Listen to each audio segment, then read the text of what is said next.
मान्यवर जाकिर नाइक जी को नमस्कार। मैं लालचंद आर्य, नयाबास आर्य समाज मंदिर से। सबसे पहले मान्यवर रोशनलाल जी से एक सवाल करना चाहता हूं।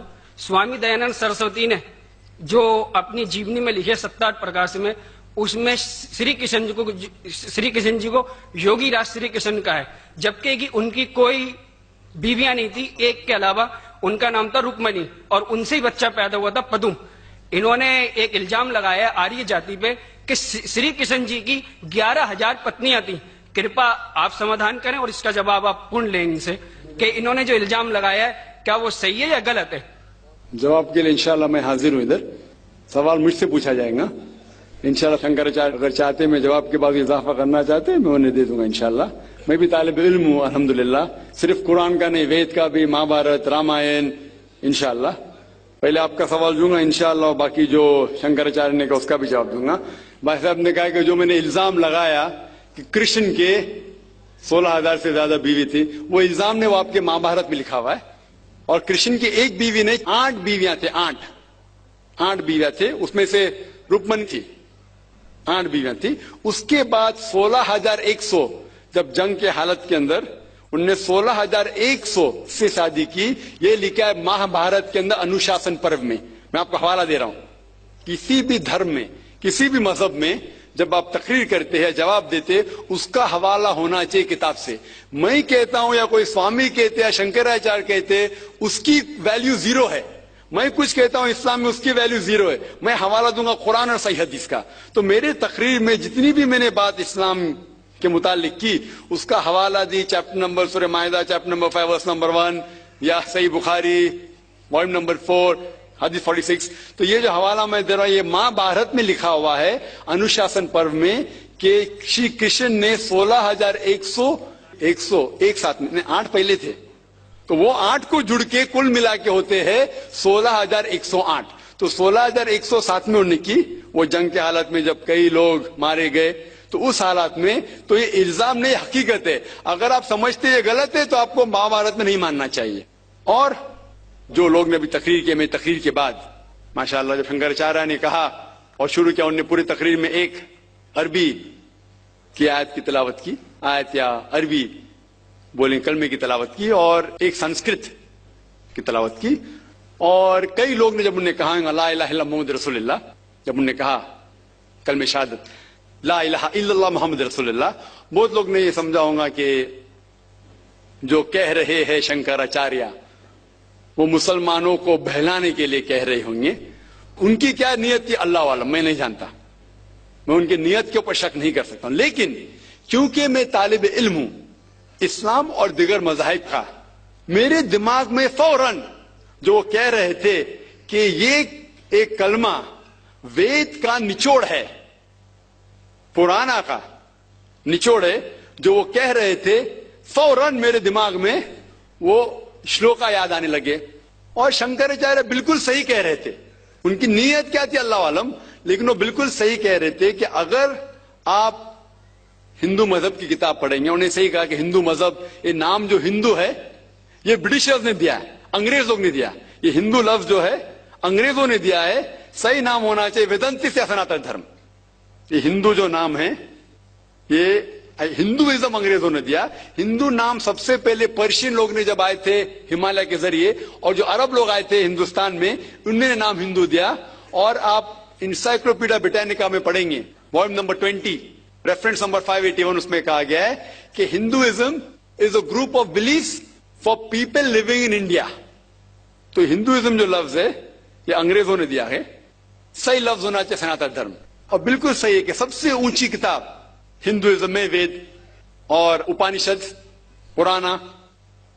अगर आप पढ़ेंगे छंदोग्य उपनिषद अध्याय 6 सेक्शन नंबर 2 श्लोका नंबर 1, उसमें लिखा गया है एकम एविदित्यम, भगवान एक ही है, दूसरा नहीं है। श्वेताश्वतर उपनिषद में लिखा हुआ है अध्याय 6 श्लोका नंबर 9 में नाचस्य कशिज जनिता न चदीपा। ये संस्कृत कोटेशन है। इसके मानी होती है कि उस भगवान का कोई रब नहीं है, ना कोई वालिदैन है, उसका ना कोई पालने वाला है, ना वालिद है ना वालदा है। आगे आप पढ़ेंगे लिखा हुआ है श्वेताश्वतर उपनिषद में अध्याय 4 श्लोका नंबर 19 में न तस्य प्रतिमा अस्थि। उसके जैसा कोई भी नहीं है। और सारे किताबों में से जो सबसे ऊपर किताब है, जिस तरह शंकराचार्य ने कहा, वो है वेद। और 4 वेद है, ऋग्वेद, यजुर्वेद, सामवेद और अथर्ववेद। यजुर्वेद में लिखा हुआ है, अध्याय 32, चैप्टर नंबर 32, श्लोका नंबर 3, वर्ष नंबर 3 में लिखा है, न तस्य प्रतिमा अस्ति। उसका ना कोई अक्ष है, ना कोई बुत है, ना कोई तस्वीर है। उस भगवान का ना अक्ष है, ना तस्वीर है। और आगे लिखा हुआ है यजुर्वेद में अध्याय 40, श्लोका नंबर 9 में, अंधात्म प्रविशन्ति या असम्मुति उपास्ते। अंधात्म मतलब अंधकार, प्रविशन्ति मतलब अंदर जाना। वो लोग अंधकार में जा रहे हैं जो लोग असंभूति की पूजा करते हैं। असंभूति मतलब कुदरती चीजें, हवा, आग, पानी। जो लोग कुदरती चीजें की पूजा करते हैं वो अंधकार में जा रहे हैं। और आगे श्लोका कहता है कि वो लोग और गहरे अंधकार में जा रहे हैं जो लोग संभूति की पूजा करते हैं। संभूति मतलब बनाई हुई चीजें, मतलब टेबल, चेयर, गाड़ी, बुत। ये जो बनाई हुई चीजें हैं उसकी अगर पूजा कर रहे हैं तो और अंधकार में जा रहे हैं। और आप पढ़ेंगे ऋग्वेद, चारों वेदों से सबसे ऊंचा वेद है ऋग्वेद। ऋग्वेद में लिखा हुआ है, जिल्द नंबर 1, बुक नंबर 1, किताब number 1, him number 164, shloka number 46, एकम सत विप्र बहुधा वदान्ते। जिसके मानी है सच एक है, सच्चाई एक है, भगवान एक है।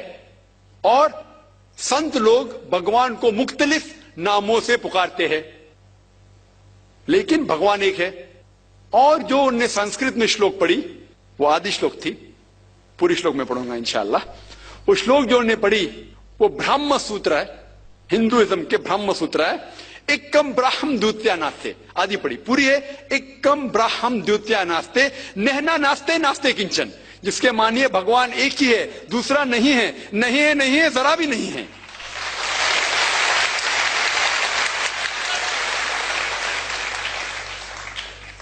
ये पूरा ब्रह्म सूत्र है। वक्त की किल्लत की वजह से उन्हें आधा पढ़ा और मुझे ऐसा लग रहा था जैसे कि उनने मेरी एक तकरीर सुनी जिसका मौजू है similarities between Hinduism and Islam. Hinduism और इस्लाम में यकसानियत। ये हो गया पहले पाठ कलमा का, ला इलाहा इल्लल्लाह, ना कोई माबूद है अल्लाह के सिवा। अभी दूसरे पाठ है मोहम्मद सल्लल्लाहु अलैहि वसल्लम, मोहम्मद रसूलुल्लाह, मोहम्मद सल्लल्लाहु अलैहि वसल्लम रसूल है। और अगर आप पढ़ेंगे, इसके ऊपर एक तकरीर में दी है, सिर्फ मोहम्मद सल्लल्लाहु अलैहि वसल्लम के बारे में जिक्र दीगर मज़ाहिब की किताबों में, खुसूसन हिंदुइज्म के। और अगर आप पढ़ेंगे, पुराना का जिक्र किया उन्होंने, भविष्य पुराना में पर्व 3, खंड 3, अध्याय 3, श्लोका 5 to 8, उसमें लिखा हुआ है कि एक मलेच्छा आएगा। मलेच्छा मतलब फॉरेनर, बाहर का कोई शख्स आएगा, उसका नाम होगा मोहम्मद। वो अपने साथियों के साथ आएगा, जिसका मतलब साहबियों के साथ, और वो लोग को सही दिशा दिखाएगा और राजा भोज उनको इज्जत देंगे। आगे पढ़ेंगे आप भविष्य पुराना पर्व 3, खंड 3, अध्याय 3, श्लोका 10 से लेके 27 तक। उसमें लिखा हुआ है कि ये शख्स आर्य धर्म को फैलाएगा, सच्चा धर्म को फैलाएगा। और इस शख्स के मानने वाले दाढ़ी उगाएंगे, सिर पे शेंडी नहीं रखेंगे, लोग को नमाज के लिए बुलाएंगे, एक इनकलाब दुनिया में लेके आएंगे, गोश्त खाएंगे लेकिन सूअर का गोश्त नहीं खाएंगे, और ये सच्चाई फैलाएंगे। उनका नाम है मुसलमान। ऐसे कई मोहम्मद सल्लल्लाहु अलैहि वसल्लम का जिक्र भविष्य पुराना में है, ऋग्वेद में है, सामवेद में है, अथर्ववेद में है, और खुसूसन अगर आप पढ़ेंगे पुराना में भी है, जिसका नाम है कल्कि पुराना। और कल्कि पुराना अगर आप पढ़ेंगे, अध्याय 2, chapter number 2, verse number 4, 5, 7, 11 and 15, जिसका भागवत पुराना में भी जिक्र है, volume number 2, verse number 18 to 25, 18 से 25 तक, जिसमें कल्कि पुराना का जिक्र है। कल युग में एक शख्स आएंगे जिसका नाम है कल्कि। उनके वालिदा का नाम है सुमति और वालिद का नाम है विष्णु यास। सुमति के मानी अमन, अमन करने वाली। और हम जानते हैं कि हमारे पैगंबर, आखिरी पैगंबर सल्लल्लाहु अलैहि वसल्लम के वालिदा का नाम था आमिना, जिसका मतलब है अमन फैलाने वाले। और विष्णु यास मतलब भगवान की इबादत करने वाला, और हम जानते हैं मोहम्मद सल्लल्लाहु अलैहि वसल्लम के वालिद का नाम अब्दुल्ला था। इस तरीके से मोहम्मद सल्लल्लाहु अलैहि वसल्लम के आने का जिक्र कल की पुराना में है और भागवत पुराना में भी है। तो इस बुनियाद पर ये पूरी तकरीर कर सकता हूं मैं 2 घंटे के लिए, 4 घंटे के लिए, सिर्फ मोहम्मद सल्लल्लाहु अलैहि वसल्लम का जिक्र हिंदू मजाहिब की किताबों में। अभी वक्त नहीं है, लेकिन ये दोनों जोड़ के जो शंकराचार्य ने बिल्कुल सही कहा, ला इलाहा इल्लल्लाह मोहम्मद रसूलुल्लाह के निचोड़े का ना कोई माबूद है अल्लाह के सिवा, और मोहम्मद सल्लल्लाहु अलैहि वसल्लम के पैगंबर है। लेकिन आखिरी में हमारे मोहतरम शुएब साहब ने कहा कि अल्लाह उन्हें हिदायत दे, और मैं भी अल्लाह ताला से दरखास्त करता हूं कि अल्लाह उन्हें हिदायत दे। ना ही सर कटाने की इस्लाम के लिए, इस्लाम के ऊपर अमल करने के। हो सकता है कि काफी चीज पर अमल करते होंगे, लेकिन मुकम्मल जिस तरीके से कहा गया है उनके वेद के अंदर कल की पुराना में, एक शख्स आएंगे जो आपको सीधी रास्ता दिखाएंगे। वो जिक्र है कल की के बारे में, जो जिक्र मोहम्मद सल्लल्लाहु अलैहि वसल्लम के बारे में, और उन्हें इस्लाम की किताबें पढ़ी अल्हम्दुलिल्लाह सुम्मा अल्हम्दुलिल्लाह। और इंशाअल्लाह मैं भी दुआ करता हूं कि अल्लाह ताला शंकराचार्य को हिदायत दे। तो जो भी सवाल का जवाब है अल्हम्दुलिल्लाह किताबों के हवाले से होना चाहिए, वो सही जवाब है।